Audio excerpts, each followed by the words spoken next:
users surroundings using smart devices. This is the outline of our thesis, and first I would like to introduce our research. We know that wearable sensors can be employed to capture contextual information from the user's body. By the way, if you feel uncomfortable, you can take off your mask. It's okay. Thank you. So, wearable sensors can be employed to capture contextual information from the user's body itself. And we can use this information for applications such as activity recognition. However, users' surroundings also contain contextual information that can be employed for such applications. Users' surroundings can be divided into two major environments, indoors and outdoors, and contextual information contained in users' indoor surroundings may contain users' interactions with objects and its location attributes. Contextual information contained in users' outdoor surroundings may contain attributes of the objects in the surroundings. However, current methods that attempt to capture users' interactions with objects have problems such as requiring the user to fix a separate sensor node to all the objects of interest in the environment. Furthermore, systems that try to predict the location attributes of the user have problems related to high labeling costs due to handcrafted recognition rules. Also, systems that capture attributes of the objects in the surrounding have problems related to sensor placement and high hardware costs. Therefore, in order to solve these problems, we thought of sound as our probing medium. Sound sensing can be employed to capture contextual information remotely from the surroundings of the user without distributing multiple sensor nodes in its surroundings. In this study, we are particularly interested in capturing users' interactions with door objects because this particular piece of information is really important in applications such as home security, automation of infrastructure management, as well as healthcare. And we are also interested in capturing users' indoor location class because they provide information regarding the semantics of the location that can be used as prior knowledge to recognize the user's activities. When it comes to outdoor environments, we are also interested in capturing attributes of the obstacles in the user's surroundings because this has applications related to pedestrian safety. So, sound sensing can be employed to capture interactions with users' interactions with multiple door objects in an environment with a minimum number of sensor nodes. So in chapter 4, we propose a low-cost method to employ a single acoustic probe per environment to capture users' interactions with multiple door objects. Furthermore, sound sensing can also be employed to capture users' indoor location class. In chapter 3, we try to extract acoustic characteristics from the user's environment and use that information to predict the user's indoor location class. And sound sensing can also be employed to capture attributes of obstacles remotely with low cost. In chapter 4, we propose a method to use the smartphone of a user to capture distance and relative velocity of obstacles in an outdoor setting. The ultimate goal of our method is to propose sound-based sensing methods to capture the surrounding context of smart devices user. So let's take a closer look at our chapter 2. Users' interactions with doors change environmental attributes. For example, if a user opens a door in an enclosed room, which we call as an open event, it changes the room attributes to unsecured or occupied. Such pieces of information can be used mainly in applications related to security. Current methods that capture a user's interactions with doors have high installation and maintenance costs due to high number of sensor nodes. Therefore, we propose a method to place a single acoustic sensor node in an environment and to capture users' interactions with multiple doors remotely. In chapter 3, we talk about a connection, deep connection between the user's life and his indoor location class. For example, user may perform activities such as cooking, sleeping, and brushing in very specific locations such as kitchen, bedroom, and bathroom. So by capturing users' location class, we can use that information as supplementary to recognize the user's activities at any given time. Current methods that capture users' location classes have high labeling cost, as well as these methods are less generalizable due to handcrafted location recognition rules that they use. Therefore, in our study, we try to capture location-specific acoustic characteristics using the wearable devices of the user and use that to create an automatic pipeline for location recognition. In chapter 4, we know that objects in the outdoor environments of the user affect him. For example, an obstacle in the user's trajectory may require the user to change his direction, speed, or perform some kind of maneuver to avoid the collision. Therefore, capturing obstacle attributes such as type, distance, and the velocity is essential for applications such as pedestrian safety. However, the current methods have problems related to inconvenient sensor placement, as well as some of them use very expensive specialized sensors.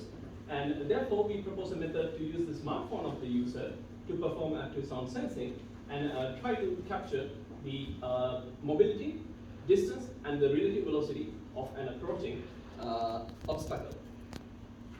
So to sum up, for indoor environments, we try to capture the user's interactions with doors, as well as we try to capture the user's indoor location class. And for outdoor environments, we try to capture the attributes of outdoor obstacles in the user's surroundings. So what we are aiming here is to design a platform for user surrounding context recognition employing sound sensing methodologies. Let's take a closer look at chapter 2, which we titled Detecting Door Events Using Smartphone Reactive Sound Sensing. There are so many applications related to events and state detection of door objects, such as security, infrastructure management, as well as healthcare.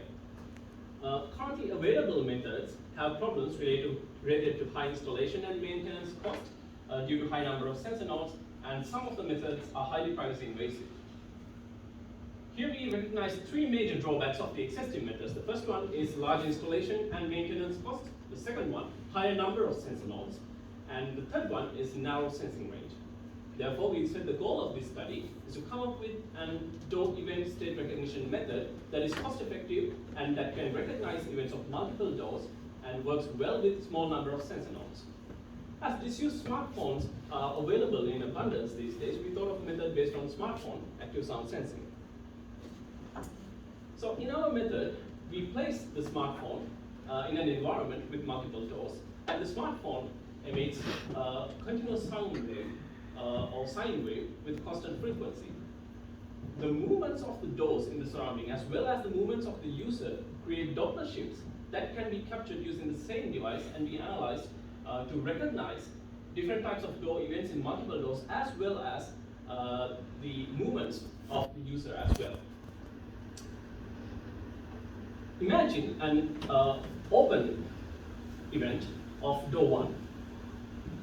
So at first, there is a positive velocity component from the door towards the smartphone, which creates a positive Doppler shift. And when the door is moving away from the smartphone, it creates a negative Doppler shift. In contrast, during an open event of door 2, since the door started from its closed position until it reaches its open position, we can only expect a positive velocity component resulting in positive Doppler shift. So by employing these characteristic Doppler shifts created by doors, we can distinguish between multiple events in multiple doors. So to test our theory in a real-life environment, we employed a room with 2 doors, and we placed the smartphone like this, and we asked the user to walk in the room while opening and closing these 2 doors in a random manner. We sense the surrounding using a 20 kHz sine wave. You can see it here in the 50-hour spectrogram. And here you can see the Doppler shifts created by the walking events of the user, as well as open and closed events of door 1 and door 2. As you can see, we can employ these very distinguishable characteristic Doppler shifts not only to distinguish between open and closed events of door 1 and door 2, but also we can use this Doppler shift to recognize the presence of the user in the surrounding, which is an important factor when it comes to applications such as surveillance. In our approach to state recognition, or in the other word, to recognize whether a door is in open or closed state at any given time, the smartphone emits a sweep signal, sweeping the frequencies between 18 kilohertz and 20 kilohertz in frequency range, which is in the inaudible range to human beings. The states of the door determines the acoustic characteristics of the environment, and we try to capture these acoustic characteristics using the impulse responses of the reflected waves. And we can use these impulse responses in return to determine whether the doors in the surrounding are at open or closed states. Here we have made some improvements on our sound sensing techniques by capturing events of multiple doors using a composite sine wave. A composite sine wave is made by superposition of two sine waves with two different frequencies, in this case 18 and 20 kilohertz. The reason for that is that the directionality of the sound emitted from the speaker changes with the frequency. So during the period of sensing, we emit 10 seconds of our composite sine wave, followed up by 0.05 seconds of sweep signal, and we continue to emit this pattern during the time period of sensing. And in a scenario like this, with two doors, and the smartphone is placed like this, due to the different directionalities of the probing signals, we can capture information that are attributed to the locations of the doors in the surrounding, which improve our recognition rates. Here you can see the overview of our recognition model. Here we extract three types of features for event recognition, state recognition, and to recognize walking events of the user as well. We feed these features for event recognition and state recognition to two different random forest classifiers, and we concatenate them and we feed them back into object-wise HMMs that give us object-wise events and state recognition. And for walking event recognition features, we feed them into separate random forest classifier that gives us walking class probabilities. We feed these feature vectors back into HMMs for walking events recognition. So here we made some improvements to our recognition model as well by employing a handcrafted grammar to decode HMMs that incorporate the knowledge about state transition of doors. For example, a closed door can only expect an open event, which then transits it to the open state. And this open state can only expect a closed event, and then it will transit back into the closed state. So by using this handcrafted grammar, we can limit unnatural state transition in HMMs and limit the false recognition rates. Here you can see the evaluation of our method. We evaluated our method using 5 different household environments. Here you can see the result of an environment with 3 different doors, and you can see the visual confusion matrices of door, event, and state recognition here.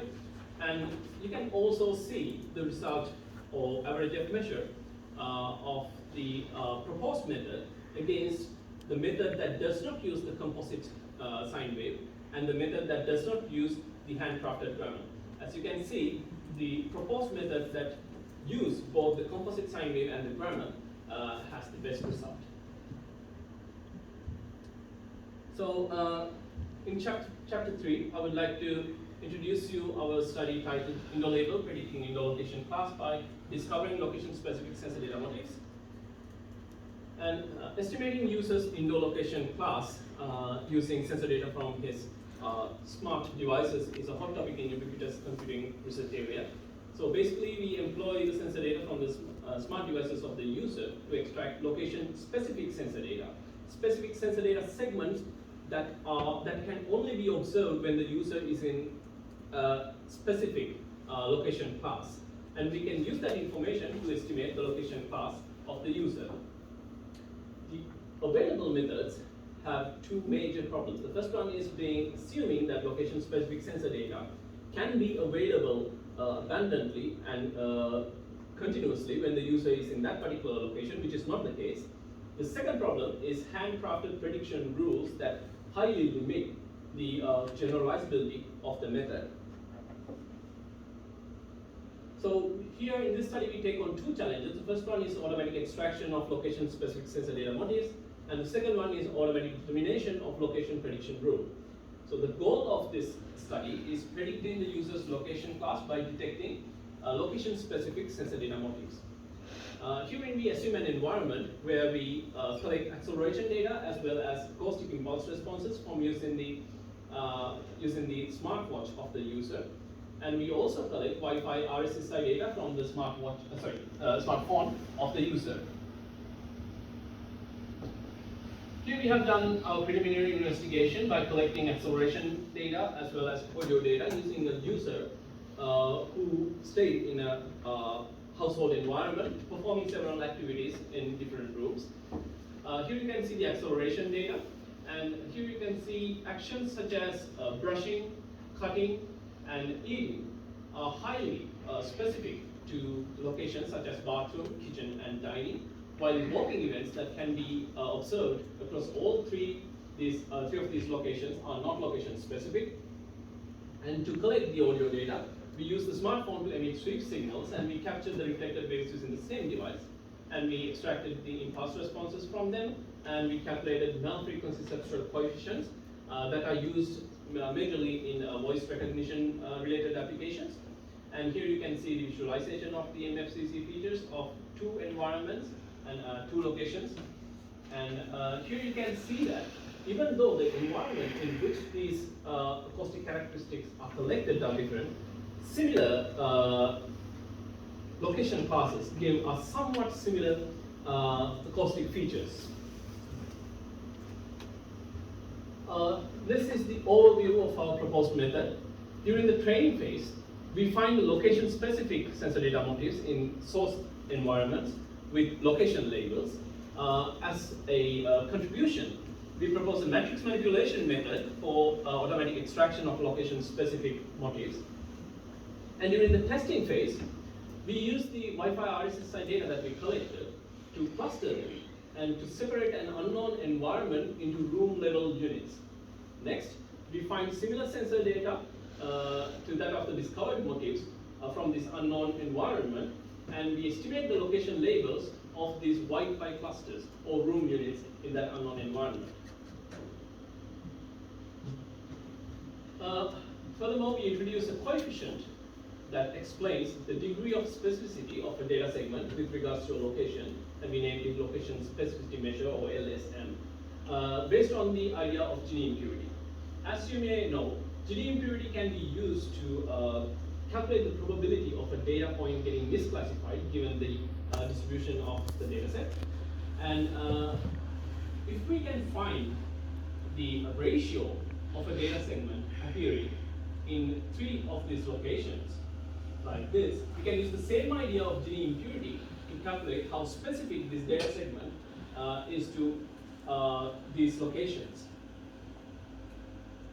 By using the calculated ratios on the time series LSM formula, we can calculate time series LSM. And here you can see the acceleration data. I will only explain acceleration data because it's easier to visualize and recognize. And here you can see actions that are location specific have higher LSM values, while actions that are not location specific, such as walking actions, have very low LSM values. So here we evaluated our method using data collected in 4 different household environments, each having several location classes. Location classes can be seen here in this table. And a different user collected data from each environment. And we compared our method with several baseline methods. The first one is our proposed method that aggregates both acoustic features as well as the acceleration features using a sensor fusion method. And RFAC method uses a random forest classifier on the acceleration data to recognize the location class of the user. And this method assumes that location-specific sensor data can be observed continuously, which is the assumption of most of the previous words. Only F and only might are variations of the proposed method that use only acceleration data as well as only acoustic data respectively. So here you can see the results of our experiments. We perform leave one environment out cross validation, which means we do not use the training data of the target environment to predict the location classes. Here you can see the visual confusion matrices. And here you can also see the F measure values for the proposed method, RFF method, only might method, and only F method. Here you can see that the proposed method achieved the highest F measure. And the previous methods that are based on the unnatural assumptions did not perform well in this experiment. We can also see that by aggregating both acceleration data as well as acoustic data gave us the best performance when a single sensor is not reliable enough to predict the location class of the user accurately. So in chapter 4, I would like to present my work titled Joint Estimation of the Distance and Relative Velocity of Obstacles via Smartphone Active Sound Sensing for Pedestrian Safety. And pedestrians usually look at their smartphones while walking on the sidewalk, and they can get easily distracted by their devices and can bump into various roadside obstacles, causing injuries and even death. Therefore, predicting attributes of the obstacle, specifically distance and relative velocity, using sound sensing method is an important and was extensively studied research area in ubiquitous computing. Usually, we use the smartphone of the user to emit some kind of a probing signal, and we use the reflected waves to estimate different attributes of this obstacle. Two major probing signals that are used in this area are sweep signals as well as sine waves. Here we recognize two major problems related to the current methods. The first one is most studies focus on static or slow-moving obstacles, while the sidewalk is filled with high-speed obstacles such as bicycles. The second one is most studies focus on estimating either the distance or the relative velocity of the obstacles, while both these attributes are necessary to calculate a possible collision time. Therefore, we set the goal of this study to estimating the distance and relative velocity of both static and mobile obstacles prior to collision, and we named our system OBSENSE. Herein, we made an assumption that there exists a module that detects an obstacle in front of the user with the possibility of collision, which is a well-studied aspect in the research areas related to obstacle detection. Here, to estimate the distance of the obstacle, the smartphone emits sweep signals, and we calculate impulse responses of the reflected waves. And these impulse responses contain reflections from the obstacles around the user. And so if we stack the collected impulse responses according to the time they were collected, what we can see is that the obstacle in front of the user getting closer and closer and closer when the user moves towards an obstacle. So we can use this feature to estimate the distance between the user and the obstacle. So to estimate the relative velocity of the obstacle, the smartphone emits a continuous sine wave, and the relative movement of the obstacles create Doppler shifts that can be picked up by the smartphone. And the frequency offset of these Doppler shifts are directly proportional to the relative velocity of the obstacle with respect to the user. So we can use this relationship to calculate the relative velocity of the obstacles with respect to the user. However, static obstacles does not create much characteristic Doppler shifts, but we can use the Doppler shifts created by the ground as well as the user to estimate the relative velocity of the static obstacles as well. As you can see from the above examples, we need both sine wave and sweep components to facilitate both distance and velocity predictions of the obstacles. So designing a probing signal was a challenge. We first came up with the first probing signal, which we named parallel emission method, that we parallelly emit a sine wave and sweep signals, like as shown in this FFT spectrogram. However, this method gave us two major problems. The first one is speaker power division. When two signals are emitted using a speaker at the same time, the speaker power gets divided between these two signal components, and which limits the sensing range. And the second one is signal power leakage problem due to frequency hopping. When we emit two distinct frequencies from the speaker, at the same time, it creates noises that jump into the audible range of human beings, which is very inconvenient, as shown in this effective power spectrogram. So we came up with the second wave design that serially emit sine wave segments as well as sweep and inverse sweep segments. And the merit of this serial emission is that no speaker power division occurs, as only single probing signal component will be emitted at a time, and our probing signal is continuous in the frequency domain. That eliminates the signal power leakage problem as well. As you can see, there is no distinguishable noises in the audible range of the human beings. This is the overview of our method. After recording the acoustic data, we separate the signal into sweeps and inverse sweeps as well as sine waves. We then calculate impulse responses from the sweeps, and we calculate the Doppler frequencies from the sine waves. And we feed them into a neural network that gives us the mobility estimation, velocity estimation, and distance estimation. This is a much detailed view of Obsen's neural network architecture, which has two feature extractors, Doppler extractor for Doppler features, IR extractor for impulse response features.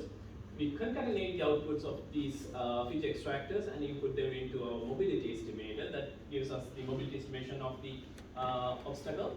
And we also use the intermediate representation of the mobility estimator as an input to the distance velocity estimator that jointly estimate the distance and the relative velocity of the obstacle. The reason for this is that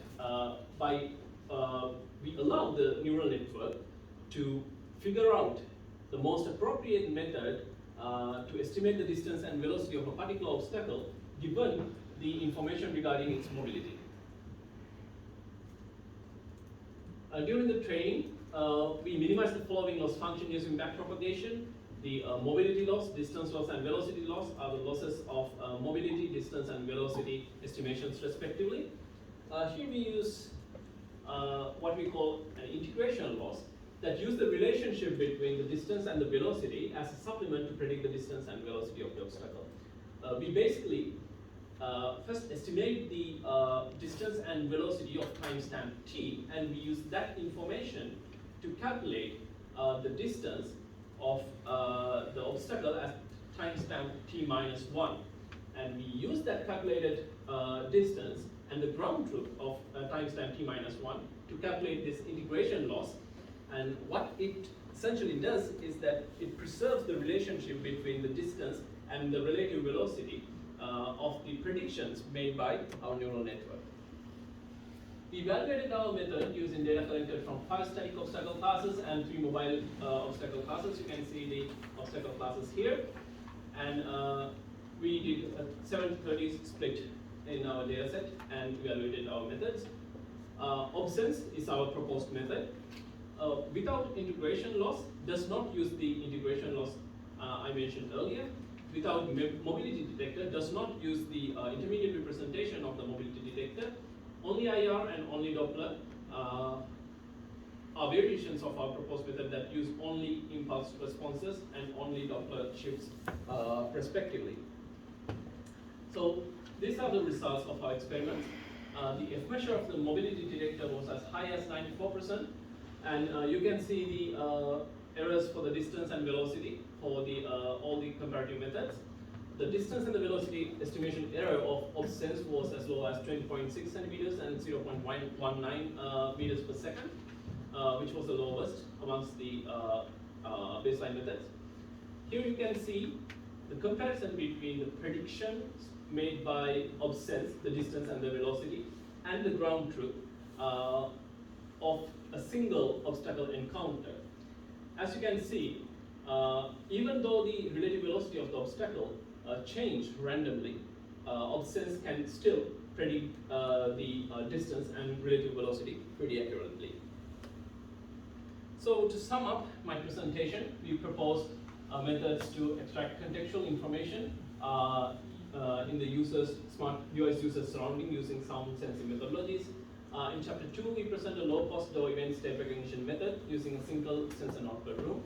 And in chapter 3, we proposed a method to automatically predict users' indoor location class using location-specific sensor data.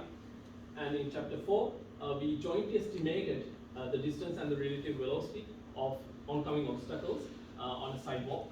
And as a part of future work, I would like to propose a method to employ acoustic sensing to recognize the obstacle classes of oncoming traffic on a sidewalk.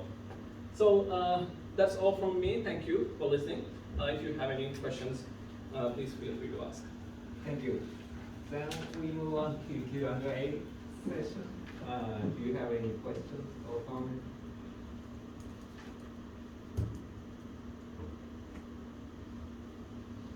Do you take questions in Japanese? Yes, sure. 日本語でも大丈夫ですので。はい。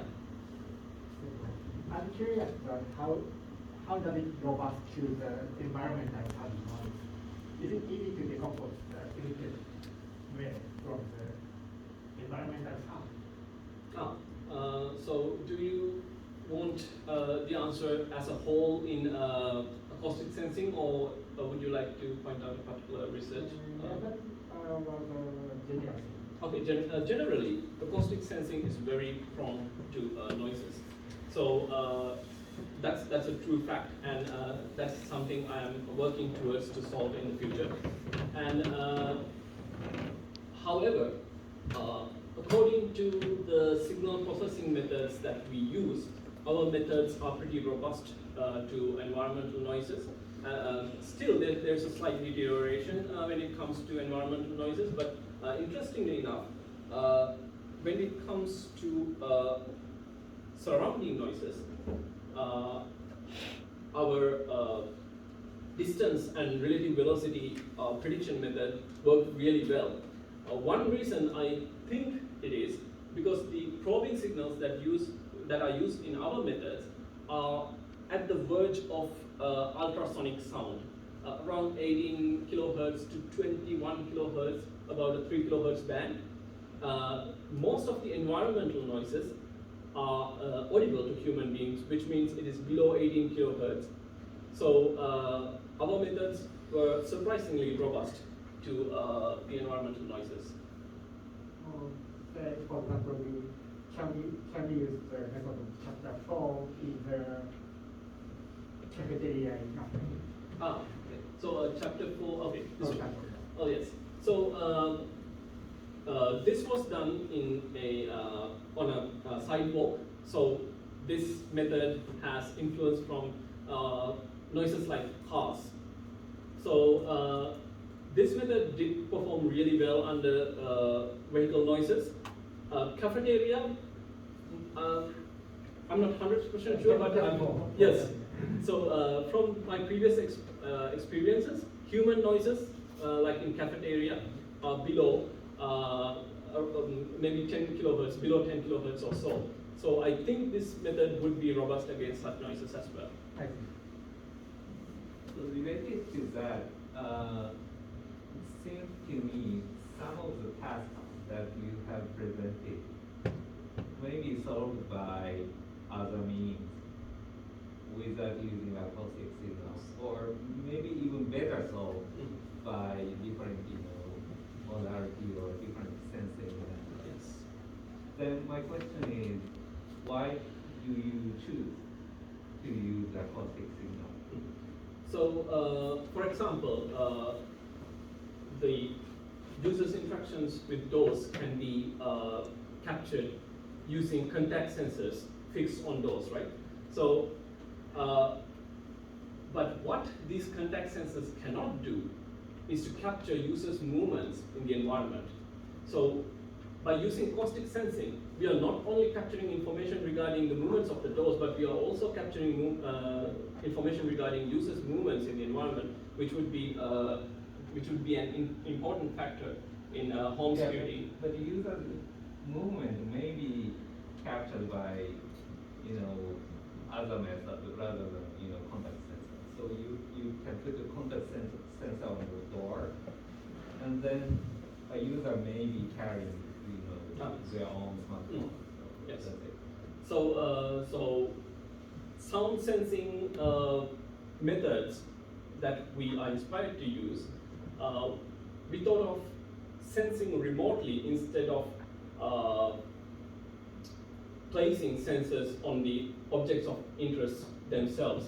So if we can simplify a system from multiple sensor nodes to a single sensor node that can recognize multiple events in the surrounding, I think that would be a good trade-off in this case. I see. Okay, so by just having one microphone, then you may be able to do Multiple things at the same time, yes. Okay, thanks. Any other questions, comments?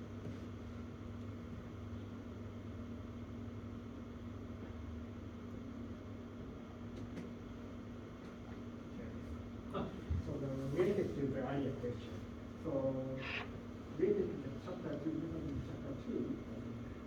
how many objects can be handled in the realistic So we went up to 4 doors in an environment along with a user in the environment.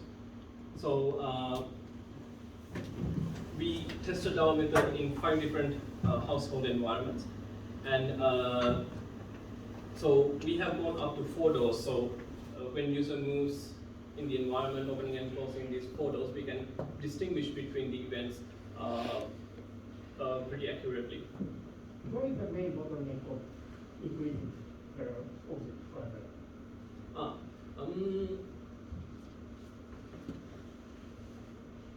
Well, we use the information regarding, the information that are attributed to the location of the doors, as shown in this slide.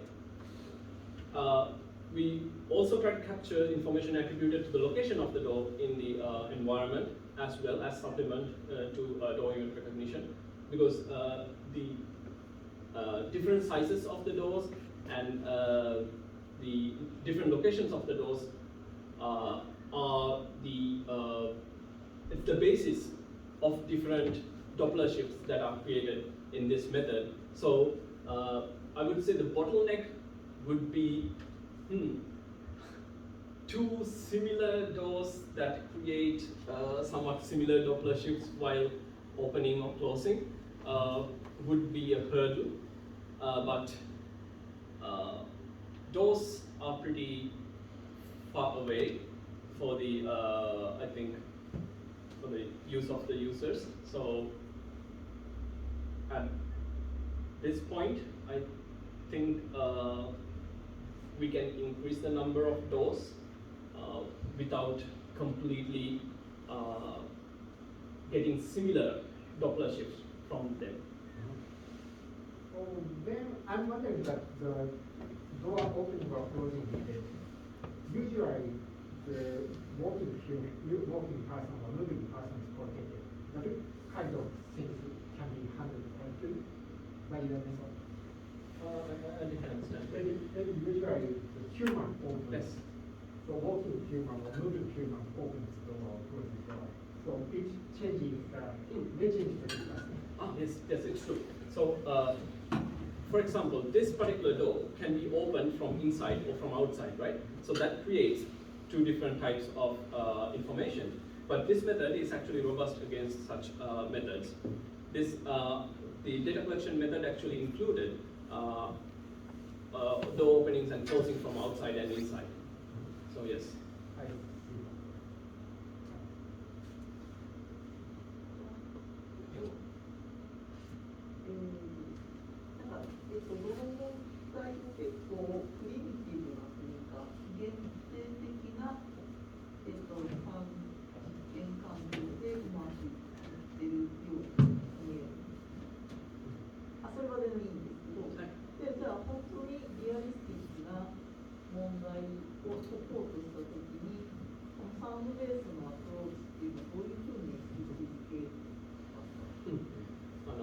このドアイベント認識の研究について、どういう質問でしょうか。全体的な、例えばじゃあ最後の4章の話を、じゃあ本当に車がいっぱい行き交って、自転車と他のスポーツもいっぱいいるような状況に適用しようと思ったときに、今のサウンドベースでこういうことができるっていうのは分かったらいいことだと思うんですけど、じゃあ本当にそれリアリスティックな環境に持ちようとしたときに、このアプローチだけでいいのか、もっと他の可能性を探るべきなのか、このビヨンでやったサウンドベースのアプローチっていうのを現実問題に設定したときに、最終的にどういうふうに捉えるかというか、位置づけるというか。わかりました。このメソッドでは、できるだけリアルな環境でデータを取りました。例えば、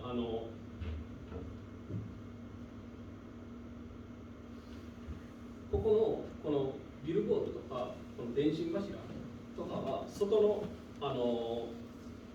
その道の近くのサイドウォークでデータとか取っていて、その場合は車が来たりとか結構していました。なので、できるだけリアルな環境に近い、環境でデータを取っています。で、このノイズにつきましては、そのデータオグメンテーションメソッドとかを使って、結構賑やかな、街のノイズを追加したりとかをした場合、ノイズに結構ロバストでした。戦々とは言えないんですけど、結構ロバストな結果が出ました。で、あと複数の、障害物が同時にある場合、どういうふうに、このシステムが動くかを確認したところ、このニューラルネットワークはユーザーに直接前にある障害物の、ディスタンスとリレーティブベロシティが、抽出していました。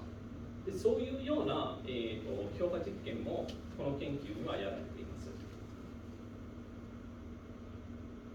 じゃあちょっと質問を変えて、じゃあこのリアリスティックな環境でどのぐらい今目的を達成できるのか、じゃあこれを使って、本当に現実の環境で、人とか自転車を避けるようなシステムを作りたいとなったときに、今の、回答だと結構そういう実験データは現実的な環境でできているんだけど、そのゴール、大きいゴールを見つけたときにどのぐらいできてるんですか？わかりました。ここで多分この研究では一番のボトルネックになると私が思われるのが、スマホの、その計算パワーですね。こういうような、障害物がディテクトされた場合、その、通知、そのユーザーにできるだけ早めに送りたいわけですよね。このメソッドではだいたい 5.4 メーターからの障害物の特徴が取れるんです。で、それはスマホの、CPU か GPU を使ってプロセッシングをして、このニューラルネットワークで、認識してユーザーに届くまでのこの遅延時間というのは、将来的に、100% 確かめたいところではあります。じゃあ、支援はまあいいとして、どれぐらい、例えばじゃあ自分でアイマスクをつけて、この自分のモデルを持って外を歩けますそういうことですか。そういうことですね。いや、できなくてもいいんですけど、そういうゴールを考えたときにどの程度できていると思うかというのと、じゃあどうすればそれが、できるようになるかというのを聞きたい。この方法では 100% 避けるという目的もありますし、大きい怪我しないように構えられるということも、例えば自転車とかが結構速い自転車がかかってくる場合は100% 避けられるかというものは、できるかどうかちょっとあれなんですけども、大きい怪我しないように構えるというところまではできると思います。そうだと思います。なんかセンシングレンジとそのニューラルネットワークのなんていうかインファレンスタイムとかの、時期がやったんですけど、それを加えてみたら私的には十分だと思います。普通の人でやった研究では、多くても2秒ぐらい前に検出できましたら避けられるという結果がもともとの研究から出ていましたので、この方法では、かなりなんていうか、点数リコールが高い。絶対見逃さない。絶対じゃないですか。ほぼ見逃さない。この研究ではその検出するというところがその検出するところまでは、やってないというか、こういうような、既存研究ではその検出というものは結構、研究されていて、やられてなかったのは、この2つの点です。で、この研究に使っているサイン波とかシール信号を使ってぶつかりそうな、障害物を検出するという、研究がもともと結構やられていましたので、今度はこの、ディスタンスとリレーティブベロシティの、エスティメーションと、このスタティックと、モバイル障害物どちらからでもフィーチャーが取れるように、システムを、デザインすることに頑張っていました。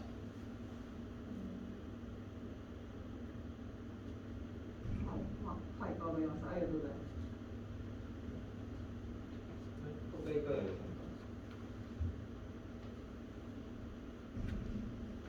今の続きなんですけど、はい、例えば2章でもいいんですけど、98% のアキュラシーが必要だったらどうするんですか。98% のアキュラシーですか。結局答えてないんですよね、質問に。例えばこことは 98% が欲しいということでしょうかね。そういう場合にはどうすればいいか。98% の、精度が欲しければ、今使っているオーディオの周波数帯域は結構狭いです。18kHz から 20kHz、21kHz までの、結構短い幅しか使えないんです、現在のスマートフォンでは。で、98まで行くのであれば、もうちょっと幅広い、音を出せるようなスピーカーとか、外部スピーカーとか、外部マイクの取り付けが必要だとは思います。ここではその機械にもともとからある、マイクロフォンとかスピーカーとか使ってないから、コスト面から安いなんですけど、結構高級なマイクとかスピーカーを使ったら、もっと精度が上がると思います。そういうような研究もありますけど。2章のやつもあるんですか、例えば。はい。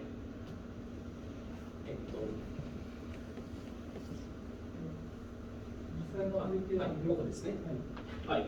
ここもここではスマートウォッチから音のデータを取っていますので、精度はあまり良くないと思いますが、スマートウォッチというのはその音出力したり録音したりするためのデバイスではないからその限られた条件で研究をやってたんですけど、そういうその外部マイクとかスピーカーを使うんやったら、それを98にするにはどうすればいい？はい、そうするとここのオーディオデータだけを使った場合の精度が上がるんじゃないですか。でその場合はこの2つの加速度データと、オーディオデータがフューズした場合の、結果も、そのプロポーズドメトドの結果も上がるだろうと考えられます。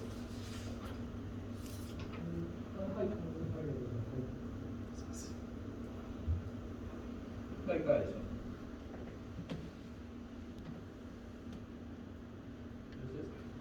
はい、じゃあ次のその